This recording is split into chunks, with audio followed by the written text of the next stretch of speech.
I'm on scene in Lewisberry Township on Lewisberry Road, where a car has apparently driven into a house. Just got on scene here and see what we have here.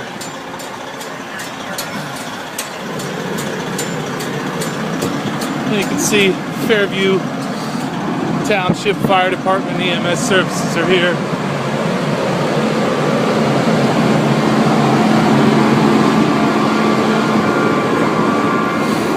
And they have it closed off right here. And there's the vehicle right there.